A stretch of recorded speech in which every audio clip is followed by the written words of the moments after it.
Resistance is the art of turning life into an opponent. It is the mind's attempt to make a fist around water, the tightening that declares this must not be so, while the river runs on indifferent to our grip. I begin with a simple, unsettling fact. What you push away does not leave. It clings, it echoes, it sits down beside you like an uninvited guest and grows heavier each hour you insist it is not there. The more you try to banish fear, the more faithfully it returns. The more you deny your sadness, the more it stains the day with its undertone. Resistance is the glue that fastens us to the very thing we cannot bear, while welcoming is the dissolving of that glue, the great softening, the hospitality of consciousness that turns burdens into teachers and turns pain into passage. Do not mistake welcoming for passivity. To welcome is not to submit. It is to see.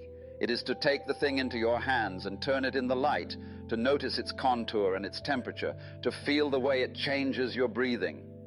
In welcoming, you begin to discover that the monster in the doorway is a child in a costume, and that the doorway itself is your own threshold of understanding. The universe, after all, is not two. You here, life there. It is one weaving. You are the weather of your own experience, the clouds and the blue behind them, the thunder and the listening. The game changes not when you conquer the storm, but when you realize you are playing both the storm and the sky. This may offend the mind that loves control. But control is a story we tell to feel safe in a world of motion. The ocean does not control its waves. It is the waves. You, likewise, are not a puppeteer tugging at strings attached to a disobedient reality. You are the dance of body, breath, thought, and world. And the dance cannot be choreographed by the dancer without stiffening into awkwardness. Resistance is that stiffness. Welcoming is the return of rhythm, the musicality of being that allows even dissonance to resolve. Notice how this operates in the smallest things. A thought arrives, perhaps a criticism, a memory, an itch of worry. You swat it, and it buzzes louder. You chase it, and it leads you in circles. You ignore it, and it takes up a drum. But attend to it gently, curiously, and it reveals its note, and then fades into the chord of the present moment. What you resist persists. What you welcome transforms, not by magic, but by the alchemy of attention, which is the only true philosopher's stone. The experiment is immediate. Breathe, soften, and see what happens to the knot when you stop pulling its ends apart. Let me tell you a story. A man stands at the edge of a lake with a rope, certain he must pull the water into a tidy pile on the shore before he can begin to swim. He is sweating, exhausted, furious at the lake for its refusal to behave. Along comes a child who walks out, lets the water hold her, and laughs as she floats. The lake did not change. The man changed when he remembered his nature. That is the essence of welcoming, the recognition that life carries you when you stop dragging it. We will go further than this first splash. We will dive into the depths where resistance breeds, explore the cathedrals of fear and desire, and see how the very things we dread are invitations in disguise. And we shall also speak plainly how to meet pain, how to breathe with anger, how to soften into love without losing the clarity of boundaries. But begin here, with the scandalous possibility that nothing is fundamentally against you, and that your opposition to reality is the only enemy you have ever known. Consider the mechanism of resistance. It is a loop within consciousness. A sensation arises, tightness in the chest, heat in the face, a tremor in the gut, and a thought declares, this should not be. The declaration becomes a second sensation, and the whole whirlpool accelerates. Like two mirrors facing each other, your opposition reflects itself to infinity. You try to think your way out, to out-argue the body, to outrun the feeling. But the body does not speak argument. It speaks the old language of wave and pulse. When you welcome, you finally reply in the same tongue. Welcome does not mean like, it means let. Let the grief pass through as rain through branches. Let the fear ripple the surface without mistaking the ripple for the whole lake. This letting is active, alive. It pays attention with warmth. It asks without words, what are you? And then it listens. You will discover that feelings, when truly heard, are astonishingly brief. They move with the speed of weather when we stop nailing them to the sky with ideas. Notice also how resistance often hides in noble clothing. It says, I am striving for improvement. I am disciplining myself. I am being responsible. Yet if you look carefully, Improvement sometimes means I refuse to be who I am until I become someone else. Discipline means I will punish my body until it obeys, and responsibility means I carry the world as if it were mine to fix. These are heavy garments. You can wear them if you wish, but ask, do they help you to dance or do they tangle your feet? There is a paradox here worth savoring. When you cease to demand change, change begins. Imagine your mind as a clenched hand around a coin. The tighter the grip, the less the coin can be used. Relax, and the coin becomes available for exchange. In the same way, relaxing around your pain returns energy to circulation. You are no longer stuck in the self-fulfilling prophecy. This will never end because you are no longer clamping it in place. You become instead a host, and good hosts are not doormats. They are strong in their hospitality. They can say, you are welcome here, and also, now it is time for you to go. Strangely enough, guests leave more readily when they are received with dignity. Let us walk into a more difficult room, the room of anger. Anger is hot, sharp, a spear thrust outward, a shield raised inward. Resistance to anger often asserts, I must not feel this, which doubles the heat. Shame on top of fury. Welcoming anger is like placing the spear on the ground and watching it become a staff. The energy remains, but its purpose shifts from attack to clarity. You feel the heat in the belly, the beating in the chest, the roar in the throat, and you breathe into it, widening the container. In that widened space, anger reveals what it protects, perhaps a boundary crossed, a value neglected, a hurt unacknowledged. The staff then helps you stand upright and speak truth without violence. This is transformation, not suppression, not indulgence, but transmutation through attention. Travel now to the valley of fear. Fear anticipates a future absence of safety, of love, of breath. To resist fear is to fight shadows on the wall. To welcome fear is to turn and look for the fire that casts them. The fire is life's uncertainty. And certainty, my dear friend, is a mask that cracks the moment we smile. When you admit uncertainty as a constant companion, fear's job grows lighter. You begin to feel the body's alarm without drafting prophecies. The heart can race and the mind can soften. This is possible. You can be afraid and free at once, just as the ocean may be stormy and profound at once. What about desire? Many imagine that the spiritual path demands resistance to desire, as if wanting were a moral offense. But desire is the current of life, drawing forms together and taking them apart. The trouble is not desire. It is the belief that desire must be satisfied to end. When you resist desire, it puffs itself into obsession. When you welcome it, you see it as a flavor of energy moving through, a call to relate creatively. Sometimes you answer yes, sometimes no, and sometimes you simply taste the wanting and notice that the wanting itself is already a kind of intimacy with the beloved, be that a person, a project, or a path not yet taken. There is a simple exercise you can play with. Take any recurring tension, perhaps the pressure to be perfect, or the dread before sleep, or the ache of isolation, and sit with it as you would sit with a dear friend who is complicated and difficult. Name what you feel in plain words: tight, burning, cold, hollow. Place a hand on the place in your body where it speaks the loudest. Breathe as if the hand were a warm lantern. And then, this is important, allow a whisper of gratitude, not for suffering, but for the life in it, the vitality that reveals you are here, sensitive, alive. Gratitude turns the key in the lock. You will feel the door loosen. When you practice this again and again, you begin to sense that welcoming is not a technique but a recognition. You are recognizing that you were never separate from the experience you were wrestling. You were like a wave attempting to push away the sea. The relief is enormous and profoundly ordinary. You notice the kettle boiling, the street light turning amber, the body shifting weight from one foot to the other. This is the hymn of the present. In that hymn, even dissonance belongs. Let us now bring these reflections down to the cobblestones of daily life, where the rubber of philosophy meets the road of habit. In relationships, resistance often appears as the plan you secretly hold for who the other should be. You meet a living person and project a blueprint onto them. Then you are surprised when the beams do not align. Welcoming in love is the abandonment of the blueprint, not the abandonment of discernment, but the release of the fantasy that you can love a person by first redesigning them. When you meet them where they are, you invite them to unfold. The paradox returns. They change more readily in the climate of acceptance. And even when they do not change, you discover that your heart has more rooms than you knew.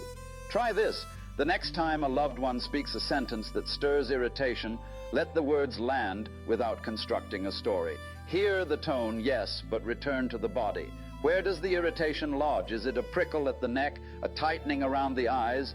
Breathe there. You may reply or you may remain silent, but reply from the place after the breath. You will notice that the reply is simpler, kinder, and truer because it arises from welcoming the moment as it is, not from wrestling it into your preferred shape.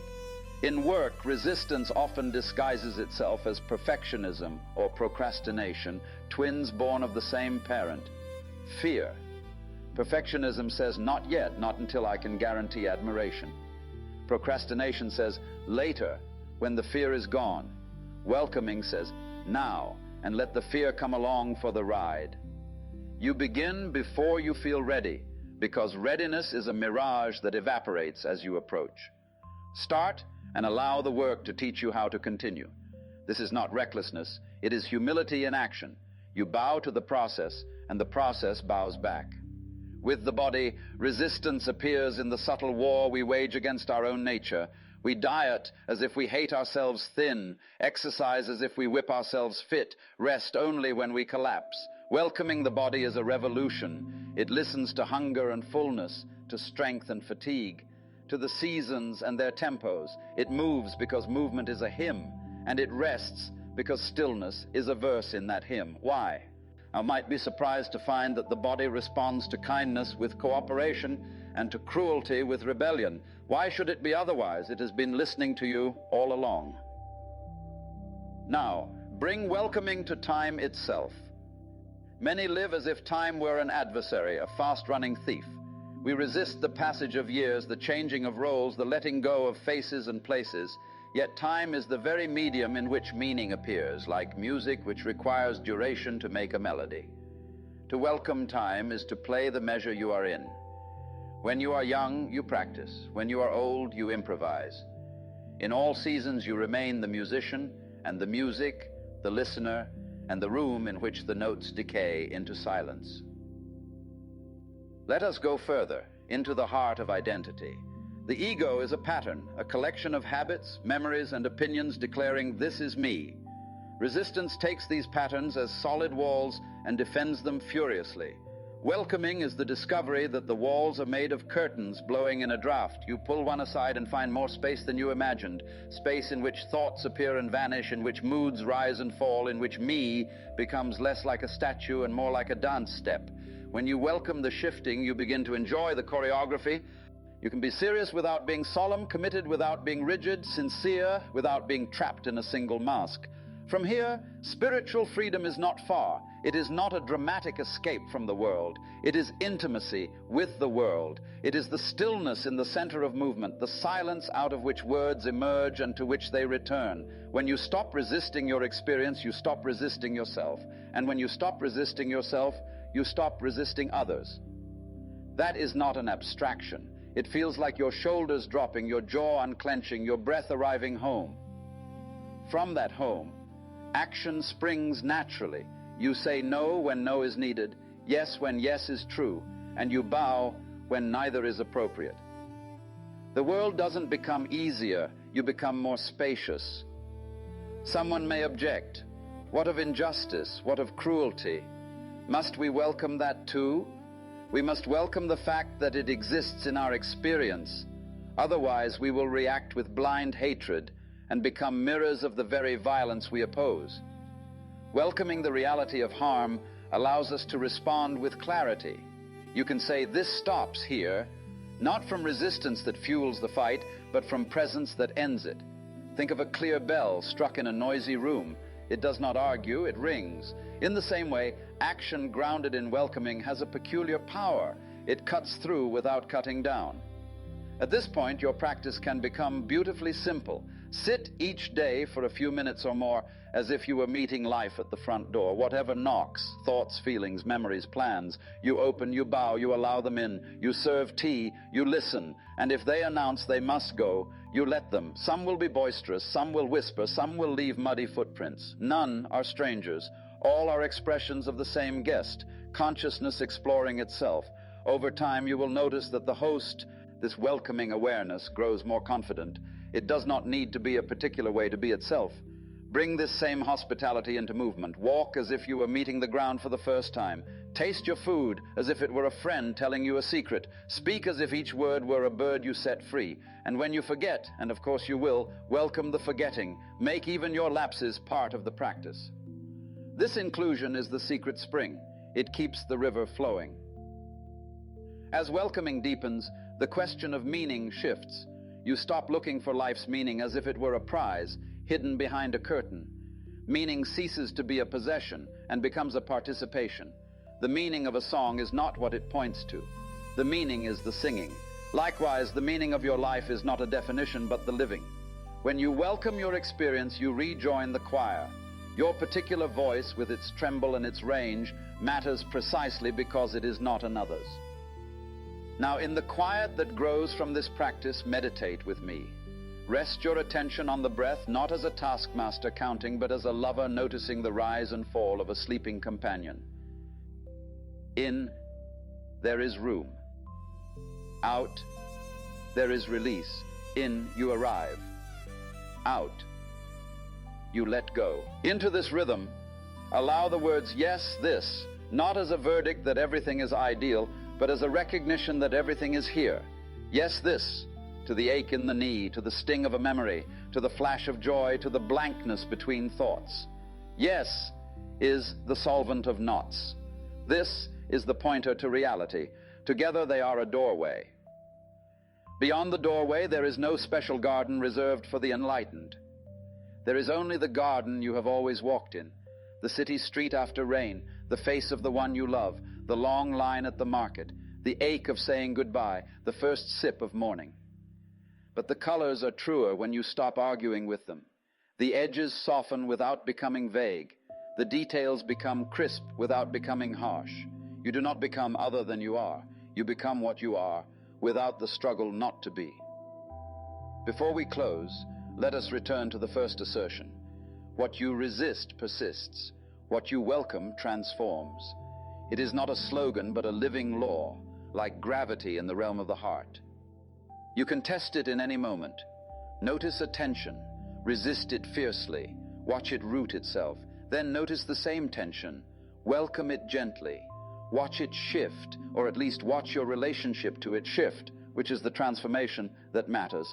Because truly, the world you experience is bound up with the way you meet it.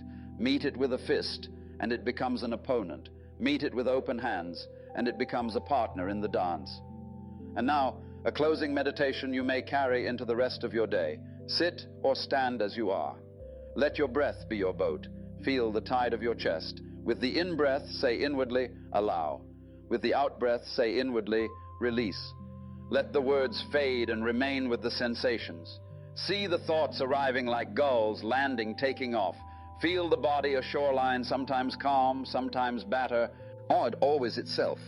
Notice the sheer improbability and intimacy of being conscious at all, of being the place where the universe turns inward to look and to know. Smile, not because everything is solved, but because everything is included. If there is a final question, it is not the old trap of what must I do to become whole. It is the gentler inquiry, can I be with this? Whatever this is for you right now, the breath answers for you because it has been saying yes all along, arriving, leaving, returning without argument. Let it teach you, let it carry you. And when the mind forgets and hardens again, as minds do, place a warm hand on the very place it clenches and say, welcome. Watch how often that single word is enough to change the room. May you walk from here with a quieter insistence, a friendlier gaze, and a trust in your own capacity to meet life as it meets you. Not fighting the river, not damming the flow, but placing your body in the current and letting the water show you how to swim. In the end, there is no end, only this ongoing transformation, the world wearing itself as you and you wearing the world, both saying yes, both saying thank you in every breath,